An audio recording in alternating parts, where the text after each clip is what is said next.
Welcome to Leading with Empathy and Allyship, where we have deep, real conversations to build empathy for one another and to take action to be more inclusive and to lead the change in our workplaces and communities. I'm Melinda Briana Epler, founder and CEO of Change Catalyst and author of How to Be an Ally. I'm a diversity, equity, and inclusion speaker, advocate, and advisor. You can learn more about my work and sign up to join us for a live recording at ally.cc. All right, let's dive in. Hello, everyone. Welcome. So today we had a last minute reschedule of one of our guests. So instead I thought I'd do a book reading. It's something that people have requested, our audience has requested in the past. So today I'm going to share a few different passages from my new book, How to Be an Ally, Actions You Can Take for a Stronger, Happier Workplace. And it's published by McGraw-Hill, available at most booksellers, and you can learn more about it at melindabrianaepler.com. For our YouTube audience and for anybody who is blind and low vision, I'll share that I'm a white woman with long red and blonde hair. I'm wearing a sleeveless black shirt and black and white glasses. And then today our ASL interpreters are here on screen. You'll see Sarika and Susan from Interpreter Now. You can learn more about them at interpreter-now.com.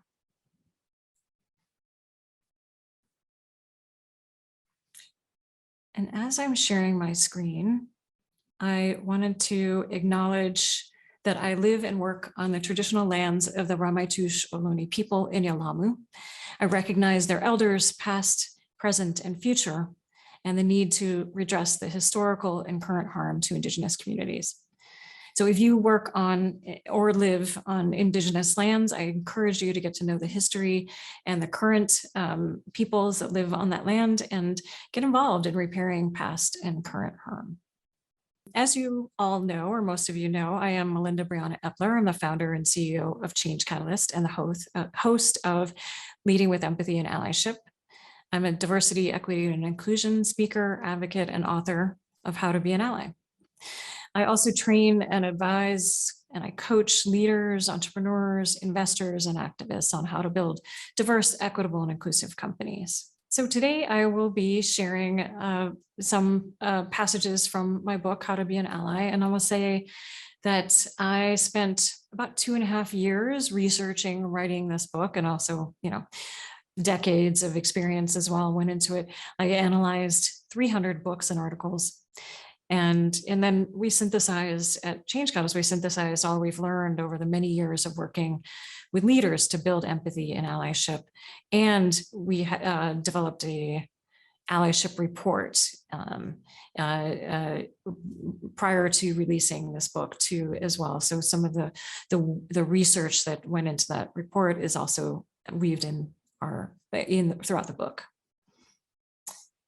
And Wayne, myself, and the Change Catalyst team have been working on allyship since 2015. We have facilitated conversations, workshops, and keynotes. And then in 2018, I was asked to do a TED Talk. And the TED curator asked me to do a talk on a different subject, but I really wanted to focus on allyship. I felt that having done diversity, equity, and inclusion work for some time, I've come to realize a couple of things. One is that it's just not enough for the diversity, equity, and inclusion folks and the HR and people teams to create change. It really takes each of us working together, one person at a time, one act at a time, one word at a time. And so the change really needs to come from all of us. We are our cultures, our workplace cultures, right? We are using and often creating systems within those workplaces, and they can be inequitable if we don't actively work to build equity and inclusion. And we also often harm each other without intending to through biases and microaggressions. So sometimes we have to do that internal work as well. So it really does take all of us to create more fair workplaces, more just workplaces where everyone has an opportunity to live, to love, to lead, to thrive. And the second is that I know so many people who want to do something. I've met so many people who want to do something around diversity, equity, and inclusion, fairness, social justice, but they don't know what to do. And so I decided to write a book to really go step by step, walk you through what you can do to be a better ally, a better advocate, a better accomplice, a better leader, and a better human ultimately.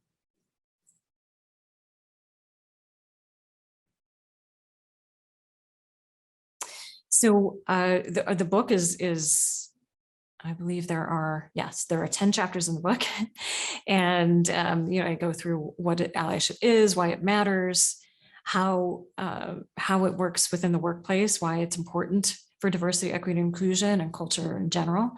And then 7 steps for being a better ally, from learning, unlearning, and relearning, ways that we need to unlearn our biases, for example, unlearn what we thought we knew, and relearn from different perspectives as we grow our networks, as we grow empathy and understanding for each other. And then doing no harm, understanding and correcting biases. The third is recognizing and overcoming microaggressions, other ways that we create harm. And then advocating for people, ways that we can really step up and step in, and sometimes also step back and really be there and support for each other. Step 5 is standing up for what's right. And that is specifically focused on interrupting microaggressions, the ways that you can interrupt microaggressions. There's scripts and different definitions. And I walk through a process that you can think about as you think about how you might want to intervene when you see a microaggression or experience a microaggression. And then leading the change. How each of us, no matter what our role is, we can lead the change and create a better world and a better workplace for everybody. And lastly, transforming our organizations, our industries, and society, of course, ways that we can go beyond our day-to-day job to really take action on behalf of each other. And the last one is allyship is a journey. Is a lot of FAQs and a lot of frequently asked questions that I've received over the years are put into chapter 10. Questions that come up for people. I go through and answer those. And I also talk about the stages of allyship in that chapter as well. So lots there. I'm just going to go through a few brief chapters, pieces of chapters within the book today. And you can learn more about the book again at melindabrianaepler.com.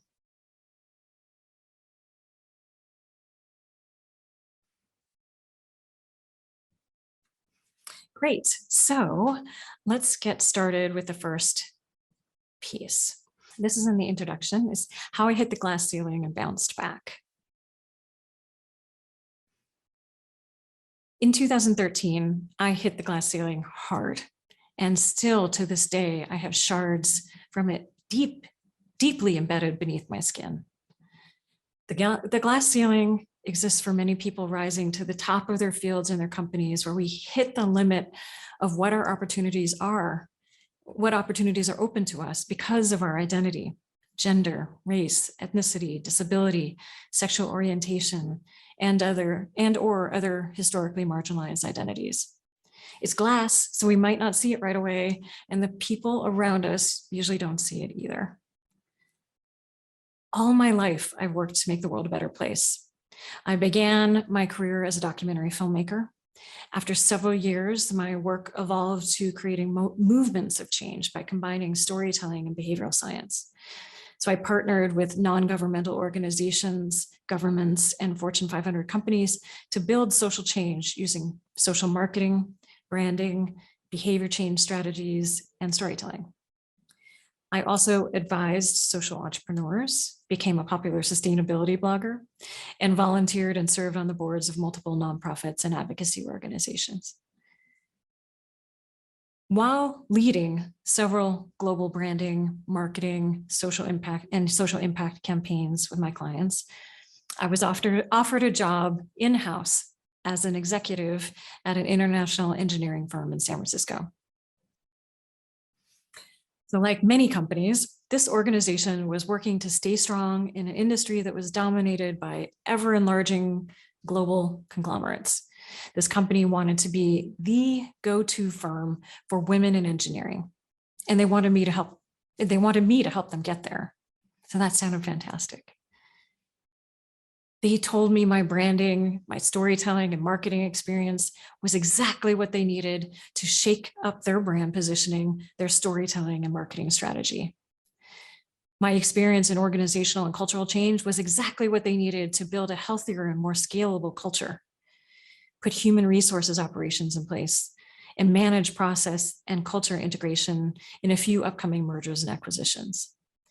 And my social impact and behavioral science expertise was perfect for leading a new business service for our healthcare clients to help them improve sustainability metrics through behavior change initiatives. So the CEO had courted me for about a year before I finally said yes. 3 times he asked me to work for him, and I said no each time because my business as a brand consultant was growing quickly. I liked working with multiple clients to make positive impact in the world. But finally, I decided to take a leap. I closed down my successful business and moved across the country to start changing the world in a new way. I was Chief Experience Officer, leading marketing and culture, and also responsible for building a new service line for clients on sustainability behavior change in the healthcare industry. So I worked with some of the nation's largest healthcare systems using technology and culture change to radically reduce their waste, energy, and water use and improve their social impact.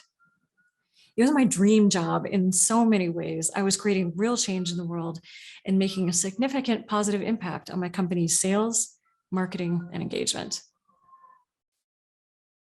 But that job became the worst professional experience of my life. While I was doing meaningful work in the field, I was miserable as soon as I got back to the office. I was the only woman on the executive team, and I was used to being the only in my life, but I was not ready for the deep assault on my expertise, the lack of respect, and being undermined and belittled throughout my time there. While there were some bigger issues, most of what happened involved behavioral patterns and personal slights that slowly chipped away at my ability to do my work well. Here's an example. I'd spent the first few weeks in my role hitting the ground running on client delivery and listening, learning, and developing a plan to meet the marketing and culture goals I'd been hired to achieve. My first major presentation at the company was to share the strategy I developed with my 19 colleagues on the leadership team. After being introduced by the CEO, I looked around at my fellow executives, eager to share and discuss my plan. And I watched as they immediately picked up their phones and looked down at their computers. They're not paying attention. As I start to speak, I'm thinking they'll begin to pay attention out of respect and hopefully interest, but they don't. Instead, they quickly jump in and interrupt me before they've even heard what I have to say. People talk over me again and again. Some of my ideas flat out dismissed. And then a few minutes later, they're brought up by somebody else and championed. It was deflating. And as it turned out, it was not an isolated experience. I soon began to realize that only a few leaders in the company truly believed in that CEO's vision of becoming the go-to firm for women. Many of my colleagues didn't care to be led by a woman, and they told me directly they felt that to actively hire more women would be lowering the bar. In my case, not only was I a woman executive, but I was also an outsider, not directly from their industry, and it was clear I did not belong. Data shows, and my CEO believed, that diversity was exactly what they needed to stay strong in the market. Someone to bring new perspectives from many different industries with a different set of innovative skills and who could challenge leaders to make their work better. As a consultant, I became really good at quickly learning culture, language, and processes in new industries. I had already consulted with them for about a year, so I knew their business. And I brought with me a lot of ideas and successes from other industries. But to many leaders at this firm, my being an outsider was another reason not to pay attention to my ideas. They absolutely were not going to give me an opportunity to succeed. From the start, they had made up their minds that I was a woman and an outsider and I would fail. Once on board, I learned the company did not have good experiences with other women executives they hired in the past. Somehow, each of them turned out to be not the right fit. Yet I was an idealist. I believed the CEO when he told me about the flaws these women had, and that by contrast, I was the perfect person for their company. And I know the CEO believed this too. Sadly, we both had a lot to learn about the company's culture. Several years earlier, I had worked in the film industry where sexual harassment was an everyday experience for me. And I thought it would be better in corporate America, yet in many ways it was worse. While I experienced sexual harassment, a lot of what I experienced was more subtle, and I didn't understand it at first. I believe most of it was unintentional. My colleagues' behaviors were rooted in the deep norms established by the company culture and their individual biases, which were formed over their lifetimes and perhaps handed down over generations. The little negative patterns and behaviors I experienced daily with my colleagues, they slowly chipped away at my confidence. They undermined my leadership and reduced my capacity to innovate. Former White House Chief Technology Officer Megan Smith calls what I experienced death by 1,000 paper cuts. In this case, I think it was feeling the shards. I was feeling the shards of the glass ceiling along with those paper cuts. The quote here is, "It's there, it's insidious, and so many people, women of all races, men of all color, experience what I call death by 1,000 paper cuts." Megan Smith. When people experience acts of exclusion, there is a psychological as well as emotional response.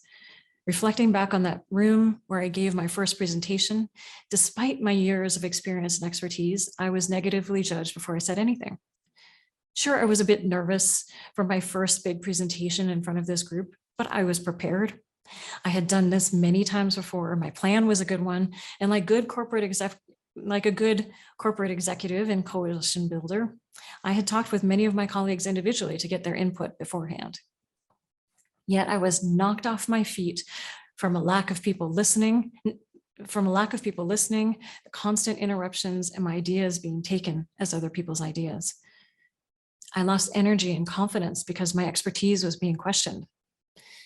Then my fear and stress response kicked in, and I experienced what's called an amygdala hijack. So my brain was stuck in fight, freeze, or flight mode. In social situations, my brain often chooses flight. So my brain was focused on how to fly out of that room. I was no longer fully functioning as the innovative, confident, and challenging thinker that I am. I began to sound flustered and soon found I was saying a lot of ums and ahs in an attempt to keep people from talking over me. And by the end, it had unraveled into a mediocre presentation at best. When your voice and expertise are silenced, it's nearly impossible to be an effective leader. If the people in that room had challenged my ideas, then I could have had a robust debate. But they never heard my ideas, or perhaps even worse, they heard my ideas in passing and suddenly claimed them as their own. I was the only woman in that room except for the CEO's assistant, and I could have used an ally. An amygdala hijack can be interrupted at any time by someone who helps change the dynamics in the room. An ally could have recognized what was happening and helped stop the interruptions. They could have asked people to put down their phones, and they could have subtly pointed attention back to my ideas and strategy. The disrespectful behaviors I experienced in that meeting room continued every day I stayed at that company.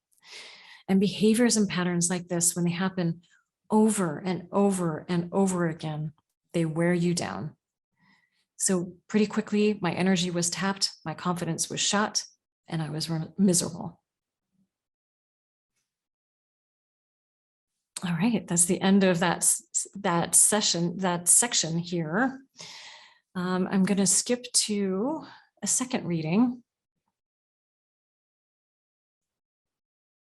And this is in chapter 1, what allyship is and why it matters.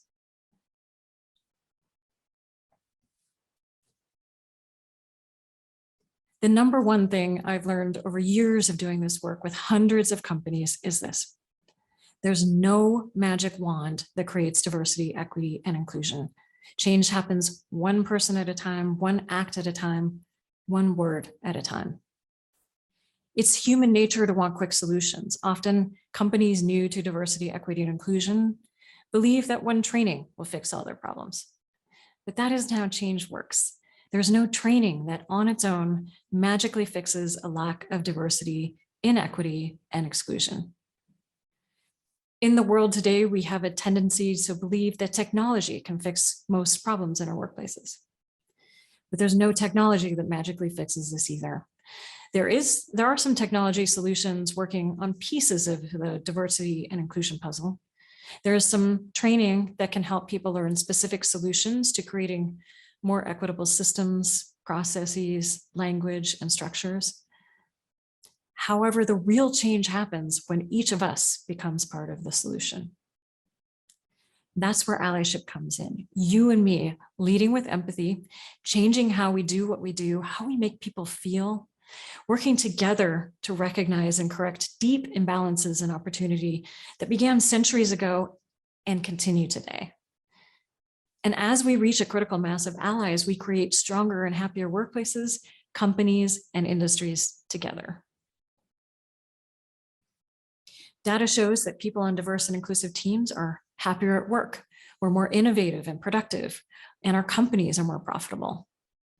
It's the right thing to do. It's the just thing to do. Plus, it's good for business and makes us all happier. And when we are there for each other and support one another, we thrive together. Who is an ally? Everyone from every background. Yes, all of us. As a white cisgender woman who lives in the United States, there are some ways I've been very privileged and other ways I have not. I work every day to use my privilege to be an ally for other people. Plus, I still need allies too. All of us have more to learn and we need each other. We need you. For those of us who have identities that are often underrepresented, this is an extra burden to bear on top of all the barriers we face. But I firmly believe that we will not fundamentally shift society without each of us working together, being there for each other, and especially for those who have less privilege than we do. No matter who you are, there's always someone who has less privilege than you who needs an ally. So take care of yourself, take time out if and when you need it, and then show up for someone when they could really use your support. I see you and I appreciate you. What is allyship? Allyship is empathy in action, is really seeing the person next to us and the person missing who maybe should be standing next to us. And then first understanding what they're going through, then helping them succeed and thrive with us. We use our power and influence to create positive change for our colleagues, friends, and neighbors. We recognize when somebody isn't in the room who should be and work to get them in that room. And not just in the room, but at the table, rebuilding that table together if it wasn't made for them, and leading at that table. Allyship is learning by reading, observing, listening, and hearing other people's lived experiences. Allyship is stepping up and stepping in as an advocate, even sometimes stepping back so our colleagues can thrive. Allyship is also leading the change, taking action to correct unfairness and injustice. We remove barriers so everyone can rise and make sure no one is unfairly held down. There are many terms that go hand in hand with allyship. Some say we need to go beyond allyship to being comrades, collaborators, co-conspirators, accomplices, and advocates. To me, these are all forms of allyship and each is important. The work of allyship is not passive, it's active. Allies are not bystanders, allies do the work.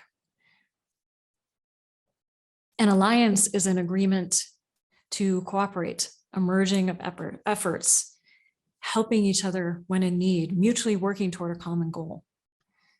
Between countries, this is often sharing weapons and supplies, fighting side by side in war.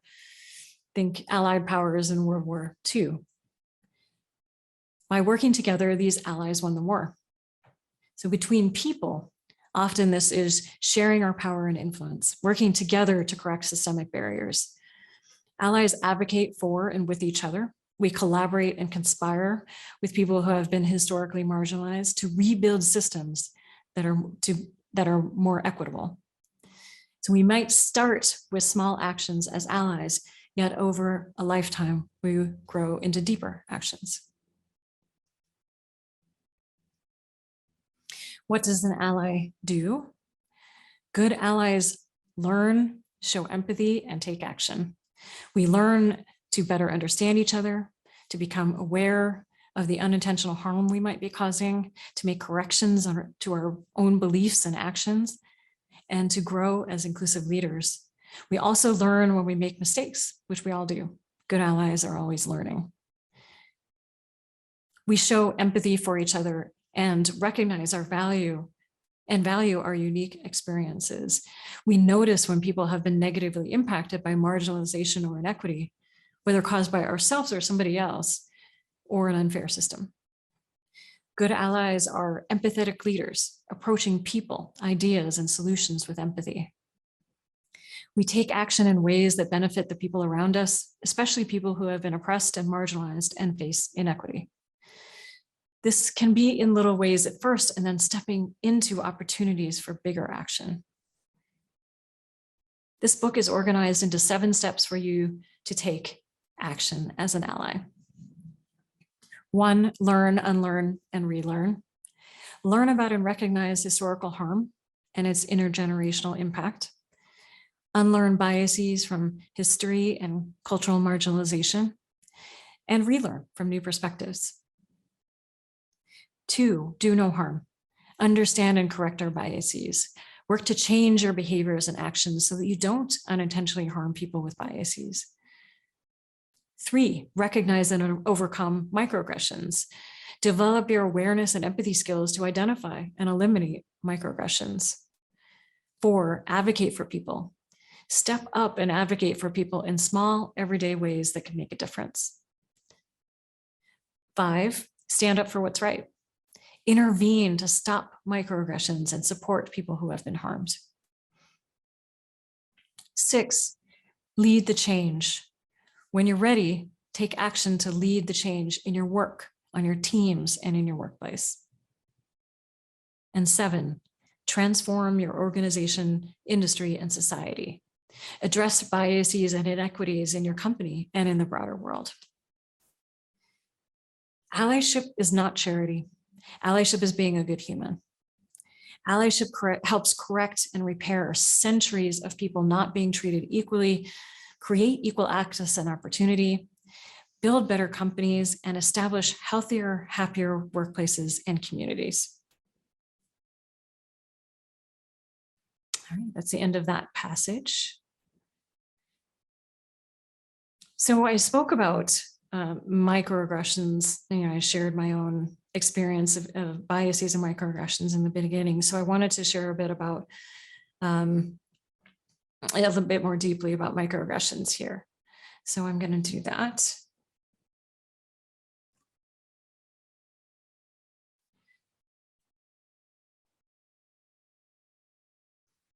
And I will say, as context here, the whole chapter is about microaggressions. I'm just going to share a brief piece of it. And I did a ton of primary and secondary research, compiled the most common microaggressions experienced by people across race, ethnicity, gender, disability, LGBTQIA+, religion, age, immigrants, and other people who are historically and systemically marginalized. And so this is a section specifically about nonverbal microaggressions, which we often think less about. Avoidance. Quote, when you are connecting with people with disabilities, you don't have to have all of the answers, just the confidence to start the conversation. Victor Calisi. Microaggressions can be nonverbal and passive. When we fear saying or doing the wrong thing, we might avoid someone altogether. And this avoidance can have long-term effects on someone's life. The first time I learned about avoidance was in 2016. while talking with Victor Calisi, Commissioner of the New York Mayor's Office for People with Disabilities. Earlier that year, we held our Ability in Tech Summit to address diversity, equity, and inclusion for people with disabilities in tech. And I shared with him that for our career fair portion of the event, tech companies repeatedly said they couldn't come because their teams had not been trained on how to talk to people with disabilities, or they didn't know how to accommodate them. Victor told me that avoidance is commonly experienced by people with disabilities. And since then, I've recognized it happening with Black, LGBTQIA+, and Muslim colleagues and friends, as well as people with other marginalized identities. So avoidance can occur as a result of microaggressions due to discrimination, microaggressions, and lack of accessibility or inclusion, or the anticipation of those. People with underrepresented identities often avoid social situations. So a 2018 study found 31% of disabled people engaged in avoidant behaviors because of their disability.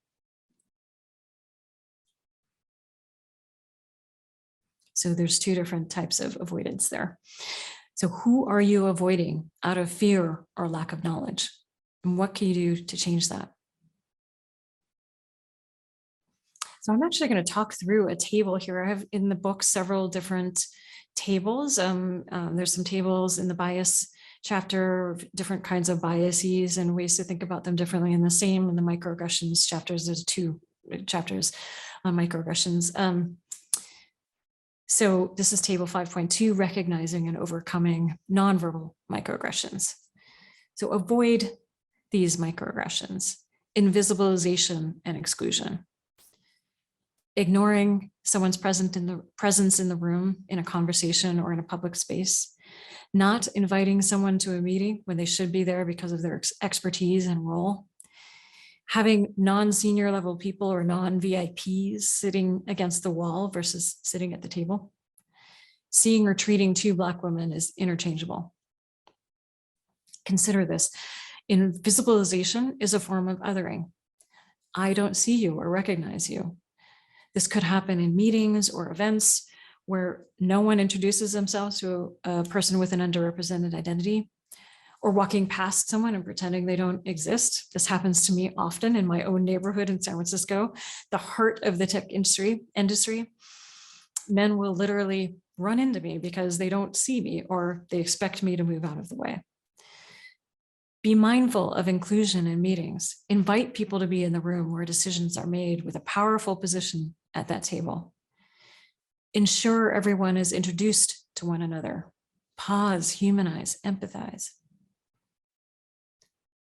Avoid these microaggressions: not paying attention, looking at your laptop or your cell phone, or otherwise multitasking when someone is speaking, talking aside to someone else when a person is sharing an idea or experience, closing off your body or communicating disinterest when someone is speaking. Consider this: give people your full attention. Put down your phone, close your laptop, and pay attention. Practice empathetic listening. Use open body language and facial expressions that connect with the speaker. Show you're truly listening and that you care about what they have to say. If somebody's new to a group or a company, or the only person like them in the room, or they're just nervous, this can make a huge difference. And you might also find that you remember more about what they have to say. Avoid these microaggressions: touching without permission, touching someone's wheelchair, leaning against it or pushing it, patting the head of a little person and or a woman, touching a Black woman's hair or a Muslim woman's headscarf, rubbing a pregnant woman's belly, putting your hand on someone to quiet them. Consider this: each of these can be belittling and offensive. It's not okay to touch someone without their permission. A wheelchair user often sees their wheelchair as an extension of their body. Don't lean on, push, or otherwise handle it without permission. The same for canes and walkers. As an ally, consider opening the door for them if it's not automatic, and removing any obstacles from their path.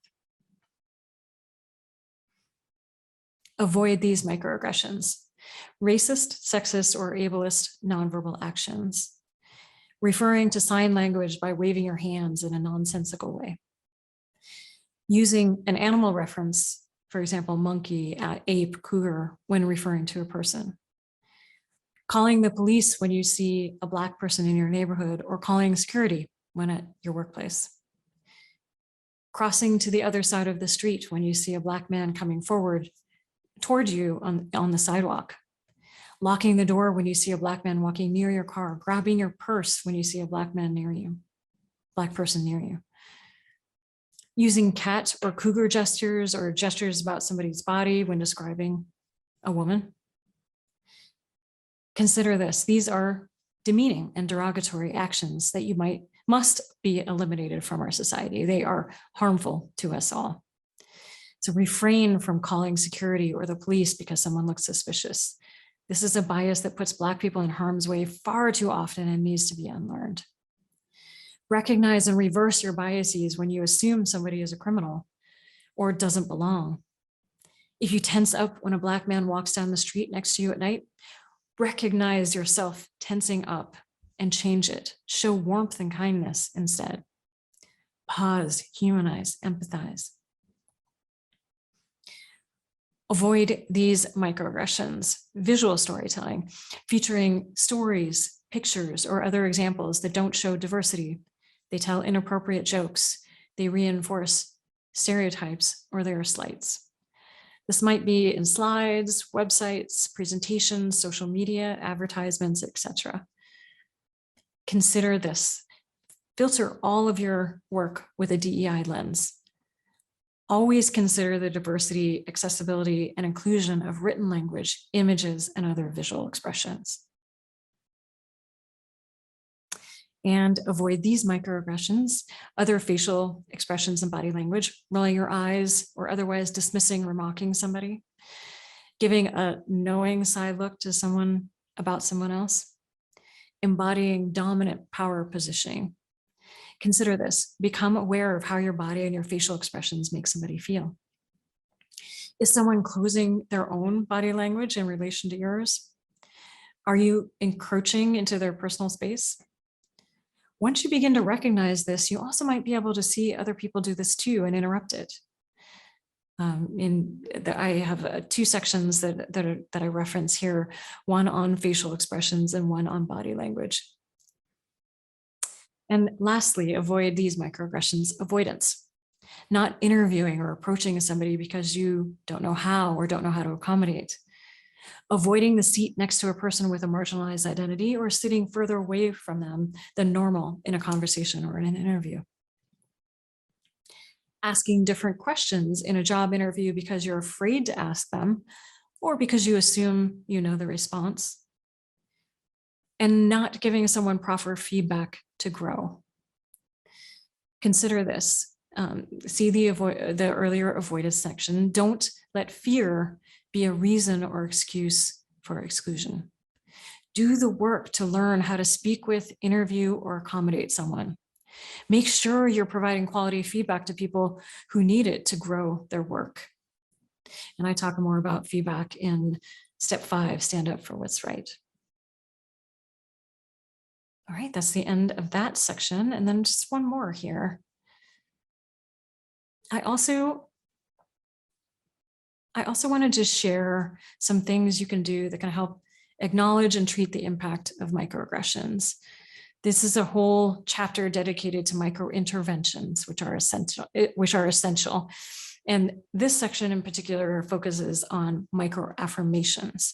So I've been asked to speak about this a lot lately. TED actually published an excerpt from the book about microaffirmations. It's got a lot of play. And as a result, I've been doing keynotes and workshops and fireside chats on deepening allyship actions through microaffirmations. So I wanted to share a little bit of that today. Microaffirmations. Quote, I am in a position where I can be a voice for the disabled community, but I'm not the only voice. My responsibility is to bring others alongside with me, to bring another voice that is a different perspective that I just can't bring. I will never be able to bring a Black disability perspective. I will never be able to bring a trans disability perspective. I will bring other people along for that. That's KRU. And actually, we, as a side here, we have an episode with her that you can check out. So we'll put that in the show notes. And we actually also have an episode with Victor Calisi as well, who I quoted earlier. So check that out as well. Many trainings and articles about microaggressions focus on how to intervene in the moment. It's crucial that we normalize calling people into conversations about microaggressions and how they can be harmful. And we'll go into ways to do this in the next section. At the same time, there are several other important ways to support people who experience microaggressions, systemic inequities, and other barriers to opportunity. In contrast to microaggressions, microaffirmations are little ways that you can affirm somebody's identity, recognize and validate their experience and expertise, build confidence, develop trust, foster belonging, and support someone in their career growth. These can help mitigate and disrupt the harmful effects of historical oppression, systemic inequity, cultural marginalization, and personal biases. The following section provides a number of microaffirmations you can practice. Take a moment out of your day to learn. Get to know people and pay active attention to their words and ideas. Show genuine curiosity and compassion about the lives and work of your team members and colleagues. Build relationships with them so you can better collaborate together and advocate for each other. When they're speaking, listen and be fully present. When they're sharing their ideas or experiences, make sure you show compassionate empathy. Mirror the language somebody uses to describe their own identity. Listen and learn to how somebody pronounces their name and describes their identity. Recognize what pronouns they use, then mirror that language they use to describe themselves. It shows them that you're paying attention and that you care about them. And thank you to Jeannie Gainsberg for sharing this concept with me. And you can actually listen to the episode with her as well, where I learned about mirroring. Acknowledge important religious and cultural holidays and life's milestones. So keep an eye out for key moments that might be important in somebody's life and recognize them. You might send a quick note to wish somebody a lovely Diwali if they celebrate it, or make a note on your workplace intranet or public statement to share about Indigenous Peoples Day, Transgender Day of Remembrance, National Coming Out Day, Black History Month, Juneteenth, Ramadan, Lunar New Year, Disability Employment Awareness Day, Pride Month, Yom Kippur, Holocaust Remembrance Day, International Women's Day, Hispanic Heritage Day, Deaf History Month, and so on. Also, birthdays, births, graduations, congratulations, and weddings can each be nice moments to send a quick note. Make sure you're checking in during harder life moments too, like deaths, illnesses, and other key life moments. Provide feedback. Provide regular quality formal and informal feedback. Women, and especially women of color, tend to receive less quality feedback that can help them make any needed course corrections and develop as leaders. This can be due to stereotypes and/or avoidance, where managers are uncomfortable or fearful of how someone might receive feedback. When women do receive formal feedback, it's often through their communication styles. For example, too aggressive, not assertive enough. Your speaking style can be off-putting, rather than actionable developmental feedback about skills, like deepen your knowledge about this, which will help you in this way. And lacking quality formal and formal feedback can impact promotions, raises, and bonuses. Without that informal feedback, that quality informal feedback, someone doesn't have an opportunity to improve performance between reviews, which can make a big difference in their career advancement and overall success. Establish ahead of time which behaviors and skills demonstrate proficiency and leadership in a role. You can tie progress back to and feedback back to team and business goals, and then use the same feedback criteria for everyone in the role. Develop a plan with each person to improve their skills and navigate career progression, and also give people quality feedback on presentations, on projects, leadership moments, and other intermittent milestones. And it's important to provide both positive feedback and constructive criticism as well. When I was in film school working with actors, one of my directing teachers taught us to always give an actor 2 or 3 pieces of specific positive feedback before providing negative or constructive feedback. It can make a big difference in their next performance. You build their confidence, help them learn what does work, and then ask them to try something new. And I'm just going to kind of share with you some headlines from throughout the rest of this chapter 2, and then we can share in the show notes the TED.com article, which has more information from the book here. So the next section is actively include people and recognize their expertise, or work hard to ensure participation from everybody on your team. When somebody isn't participating, take notice and support them, and acknowledge expertise and skill. Really important when people have not been acknowledged throughout their lives, that we then recognize that and acknowledge, actively acknowledge their expertise and skill, and then also recognize people's achievements. Invite somebody to speak. Look for opportunities to bring them in and invite them to speak, and amplify their voice as well. So we'll share the TED.com article, and where you can learn more about microaffirmations as well. And the final question in this section: what new microaffirmations will you incorporate into your workplace over the next couple of weeks?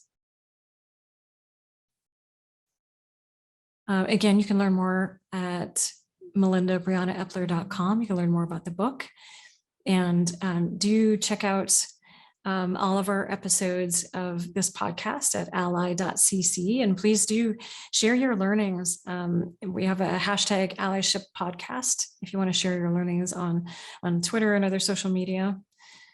And we've shared our findings from our Allyship report in past sessions, and you can learn more about some of that data and research at ally.cc/report. And thank you all for listening, for being there, for doing what you do to create change in the world, in your workplaces. And please continue taking action as an ally. To learn more about this episode's topic, visit ally.cc. Allyship is a journey. It's a journey of self-exploration, learning, unlearning, healing, and taking consistent action. And the more we take action, the more we grow as leaders and transform our communities. So what action will you take today? Please share your actions and learning with us by emailing podcast@changecatalyst.co or on social media, because we'd love to hear from you. And thank you for listening. Please subscribe to the podcast and the YouTube channel and share this. Let's keep building allies around the world. Leading with Empathy and Allyship is an original show by Change Catalyst, where we build inclusive innovation through training, consulting, and events. Appreciate you listening to our show and taking action as an ally. See you next week.